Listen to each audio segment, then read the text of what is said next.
bonsoir. Mais pourquoi je m'intéresse aux problématiques du racisme?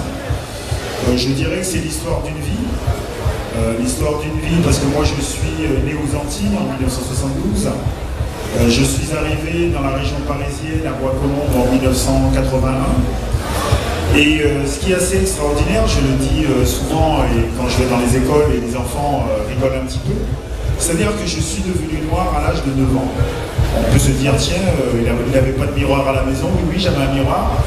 Mais en fait, je suis devenu un noir. Pourquoi? Parce que quand j'étais aux Antilles, je m'appelais Lilian, la grande majorité des personnes avaient la même couleur de peau que moi. Et à l'époque, quand je suis arrivé à Paris en 1981, il y avait un dessin animé qui s'appelait La Noiraude. Je ne sais pas si vous connaissez, où il y avait deux vaches. Une vache noire qui était très stupide, une vache blanche très intelligente. Et certains de mes camarades m'ont appelé La Noiraude et ça m'attristait. Et je ne comprenais pas pourquoi, qu'en fait, la couleur de ma peau était chargée aussi négativement. Et donc je n'étais plus Lilian, j'étais un noir. Et donc, depuis petit, je me suis posé la question, pourquoi la couleur de peau, pourquoi la couleur noire était vue de façon aussi négative. Et c'est ce qui m'a permis tout au long de mon adolescence, de ma vie de jeune adulte, de me poser des questions. Et j'ai eu la chance de rencontrer des personnalités qui m'ont fait comprendre que le racisme, avant tout, c'était une façon de penser. C'était une construction historique et une construction intellectuelle. Et donc, lorsque j'étais joueur de foot, on a commencé à me poser des questions sur le sujet. J'y répondais volontiers, donc c'est pour cela qu'aujourd'hui, j'ai créé cette fondation qui s'appelle Éducation contre le racisme, pour expliquer aux gens qu'en fait, que leur façon de penser n'est due qu'à des conditionnements historiques et culturels et qu'on pouvait tous ensemble les dépasser. Voilà. Alors, on a une... Il n'y a pas de problème, avec plaisir.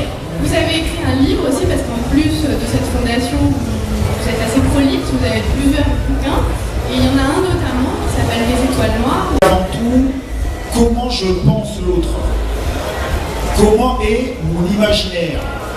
Et je suis persuadé que si par exemple, peut-être pas ici, mais si vous allez dans une gare par exemple, et vous faites un sondage, et vous posez la question aux personnes en disant, dites-moi, la première fois que vous avez entendu parler des populations noires dans votre cursus scolaire, c'est quand? Mais la grande majorité des gens, j'en suis persuadé, vont vous répondre pendant la période de l'esclavage.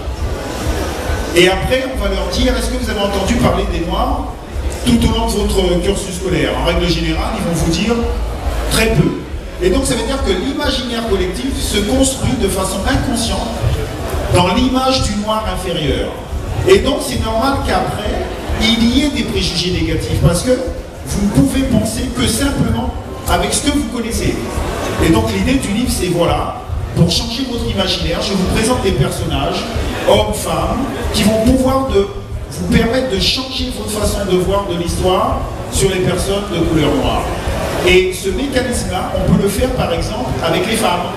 C'est-à-dire que lorsque vous analysez le programme scolaire, eh bien, on rencontre très peu de femmes qui ont fait des choses importantes, et donc les enfants finissent par croire qu'il n'y a pas des femmes qui ont fait des choses importantes dans l'histoire. Et donc je pense que pour combattre le racisme, combattre le sexisme, c'est changer l'imaginaire des gens. Et pour changer l'imaginaire des gens, il faut leur donner des choses qui vont leur permettre de penser différemment. Et donc le livre, effectivement, permet de changer l'imaginaire, de penser différemment. Et ce livre était très important pour moi aussi. Pourquoi? Parce que je pense que ce qui est très important pour chacun de nous ici, c'est l'estime de soi. Qu'est-ce que je pense de moi? Et si vous avez une bonne estime de vous, vous allez pouvoir casser les barrières, avancer dans la vie. Mais en règle générale, les personnes qui vont subir le racisme vont avoir une auto-estime pas bien développée. Parce que quelque part, on leur renvoie toujours une image négative. Donc le petit enfant qu'on appelle la noiraude, qui est triste, qui ne comprend pas. Et je pense que ce livre était important aussi pour justement casser quelque chose et dire voilà, il y a des gens qui me ressemblent, donc je peux le projeter dans ces gens-là. Et donc, qu'est-ce qui se passe? C'est-à-dire que les personnes qui peuvent subir le racisme sortent de la victimisation. Ça, c'est très important. Et les personnes qui pourraient être dans une certaine culpabilité sortent de la culpabilité. Parce que je crois que l'histoire, malheureusement, nous a enfermés parfois dans une victimisation et dans une certaine culpabilité parce que l'histoire de l'esclavage a été mal racontée. Parce qu'en règle générale, on parle de l'histoire de l'esclavage et on croit que c'est une confrontation entre personnes de couleurs différentes. Et souvent, quand je vais dans les écoles, je dis aux enfants, voilà, l'esclavage avant tout, c'est une construction économique. C'est-à-dire que pour exploiter certaines personnes, à un moment donné dans l'histoire, on a dit, voilà, ils sont exploitables parce qu'ils sont de couleur noire. Et on les exploite pourquoi? Parce que quand vous payez moins cher quelqu'un, ou pas du tout, et vous avez une marge importante. Et donc, je crois que c'est ce système-là qu'il faut dénoncer et non cette confrontation entre couleurs différentes, parce que c'est pas le cas. Voilà pourquoi c'est...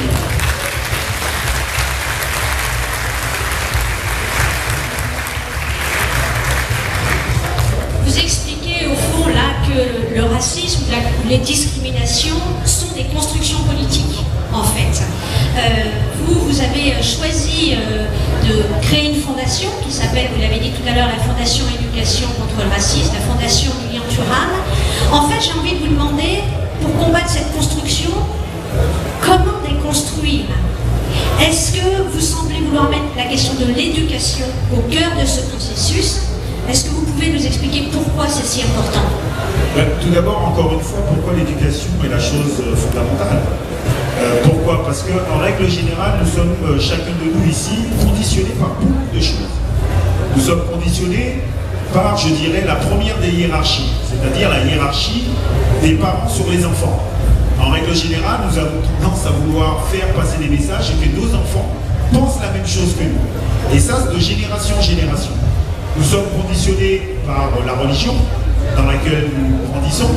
Nous sommes conditionnés par l'environnement dans lequel nous grandissons. Mais en règle générale, très peu de fois, on questionne ces conditionnements.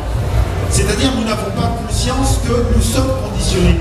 Et souvent, nous avons tendance à croire que nos croyances sont des vérités. Et donc, on finit par penser avec nos croyances. Et donc, l'idée, c'est que chacun de nous, nous puissions nous questionner sur comment je pense la femme, comment je pense l'homme, comment je pense la personne de couleur. Et le fait de pouvoir se questionner soi-même sur ses propres conditionnements va pouvoir faire en sorte que vous allez peut-être arriver à une pensée libre. Parce que c'est très difficile d'avoir une pensée libre, parce qu'en règle générale, on pense comme un Français, on pense comme un Italien, on pense comme un musulman, on pense comme un catholique, mais sa propre pensée doit justement parvenir en questionnant ces conditionnements, en disant est-ce que c'est juste de penser comme je pense? Et c'est pour cela que je dis que l'éducation est fondamentale, parce que lorsque vous avez une éducation, cette éducation vous permet de vous mettre en mouvement, de changer les choses. Parce que si vous ne prenez pas conscience de vos conditionnements, vous ne pouvez pas changer.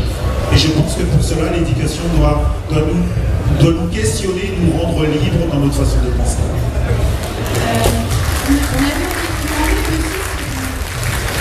envie de vous demander aussi si vous considériez que les lois et les volontés politiques pouvaient avoir un impact fort justement sur ces évolutions-là, sur ces changements de mentalité, et si vous considérez que ça va assez loin ou pas, et qu'est-ce que vous pensez un peu de... Écoutez, tout d'abord, effectivement, les lois sont extrêmement importantes. Pourquoi? Les lois figent les choses, nous imposent une façon de penser. Et ce qui est extrêmement important lorsque vous regardez un peu dans le passé, c'est-à-dire que quand vous avez le code noir, parce que pour comprendre l'esclavage, il faut comprendre le code noir. C'est-à-dire si toute une société grandit avec le code noir et qui ne reconnaît pas l'humanité d'une personne noire, c'est une évidence que les enfants qui vont grandir dans cette société vont rejeter l'humanité de la personne noire. Je dirais que lorsque vous regardez et vous dites que les femmes ont le droit de vote simplement en 1944 en France, c'est-à-dire qu'avant, une jeune fille se pensait inférieure, puisqu'elle n'avait pas les mêmes droits que l'homme. L'homme se pensait supérieur parce qu'il avait plus de droits que la femme. Et je dirais, quand vous analysez par exemple la colonisation, c'est exactement la même chose. Le code de l'indigénat. Donc les lois sont essentielles pour comprendre une société. C'est-à-dire que lorsqu'on va analyser notre société actuelle dans une centaine d'années, on va aller rechercher les lois. Et si on voit des lois qui sont discriminantes, eh bien, ça donnera une image de la société. Donc effectivement, tout le combat, par exemple, aux États-Unis, de Martin Luther King pendant la ségrégation, c'est pouvoir changer les lois. Parce que les lois, encore une fois, fichent nos mentalités. C'est-à-dire que vous êtes dans votre voiture, vous conduisez, de façon inconsciente, vous ne faites pas certaines choses. Pourquoi? Parce qu'il y a des lois qui interdisent les choses. Et donc voilà pourquoi il faut analyser les lois et pouvoir les changer. Et ça, c'est la politique qui peut les permettre. Est-ce que vous pensez qu'en France, il y a ce qu'il faut pour combattre le racisme? Ben, écoutez, en France, il y a des lois, mais on peut toujours les questionner pour les améliorer. Et je dirais que c'est ce qu'il faut expliquer, moi en tout cas, quand je vais dans les écoles, c'est expliquer que chacun de nous aura à questionner sa société pour la faire avancer. Et les choses avancent, parce que souvent on a tendance à dire que les choses n'avancent pas, par exemple sur le racisme. Je tiens quand même à rappeler que mon grand-père est né en 1908, c'est-à-dire qu'il est né 60 ans après l'abolition de l'esclavage. Je parle de mon grand-père, parce qu'on a toujours tendance à croire que l'esclavage c'est quelque chose de très loin. Ma maman est née en 1947, c'est-à-dire pendant les colonisations. Moi je suis né en 1972, et il y avait l'apartheid en Afrique du Sud. Donc je dirais que les lois avancent. Je pense que chaque génération doit savoir qu'il est porteur d'un message de plus d'égalité et que, en règle générale, l'égalité se gagne, elle ne se donne pas. Et je crois que, voilà, il faut être conscient que c'est toujours une bataille parce que, encore une fois, dans une société, il y a des hiérarchies qui sont installées depuis longtemps.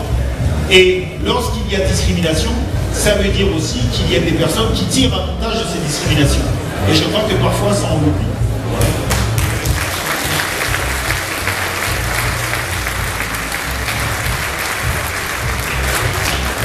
Merci. Une question peut-être encore, et puis après, s'il y a des interventions dans la salle nationale, il y a aussi beaucoup de débats sur les questions d'intégration à la française, on va dire, en fait. Est-ce qu'au fond, aujourd'hui, il y a une identité, il y a une identité plurielle, il y a des identités à construire autour d'une république pour tous, plurielle? Tout d'abord, moi je dirais que pour répondre à cette question de l'identité nationale, il faut se poser la question sur sa propre identité. Je dirais que lorsque vous analysez votre propre identité, vous voyez que c'est une identité qui est en mouvement, qui est changeante. C'est-à-dire l'identité que vous aviez lorsque vous avez 5 ans n'est pas la même quand vous avez 15 ans. Et je dirais que lorsque vous avez pris conscience que votre identité est changeante, est mouvante, est multiple, parce qu'il y a des moments, si vous vous arrêtez à votre identité, qu'est-ce que je veux dire? Mon identité, c'est quoi? Être homme, et ça s'arrête là? Non, elle est multiple. Et je dirais que lorsque vous avez pris conscience de votre propre identité, vous pouvez comprendre que l'identité d'un pays est changeante, est mouvante. C'est-à-dire que l'identité française du XVe siècle n'est pas la même identité qu'aujourd'hui. Et qu'au XXIe siècle, ce ne sera pas la même identité. Et je crois qu'en règle générale, nous avons peur du changement, tout en chacun. Parce qu'en fait, lorsqu'il n'y a pas de changement, vous sentez en sécurité. Et donc la première des choses, c'est ne pas avoir peur du changement. Et c'est vrai que le changement est déstabilisant. Si demain on vous demande de changer vos habitudes, c'est déstabilisant. Et donc je crois qu'il faut déjà se poser la propre question sur soi-même et se tranquilliser avec son identité et accepter que les choses changent. Par exemple, l'identité peut être la langue française. Mais est-ce que la langue française d'aujourd'hui est la même que dans le XVe siècle? Non, elle est changeante, mais c'est normal. Pourquoi? Parce que l'identité de quelqu'un change en dialogue avec une personne. Dès qu'il y a un lien avec une autre personne, vous changez. De façon positive ou négative, vous changez. Et je crois que c'est ça vraiment la question de l'identité. C'est-à-dire qu'il ne devrait pas avoir de questionnement d'identité nationale. Parce qu'encore une fois, vous pouvez être français, française, et ne pas avoir du tout la même identité, même au sein de la propre famille. Moi, je suis d'une famille de 5 enfants, nous n'avons pas la même identité, mais ce qui est tout à fait normal, parce que l'identité est quelque chose d'avant tout individuel, et je crois que l'éducation aussi doit permettre aux enfants de prendre conscience de cela. Donc ça veut dire qu'ils vont accepter l'autre individu de façon plus intelligente, parce qu'il va comprendre qu'il fonctionne comme lui, comme moi. Donc l'identité est changeante et multiple, donc la question de l'identité nationale ne doit pas se poser.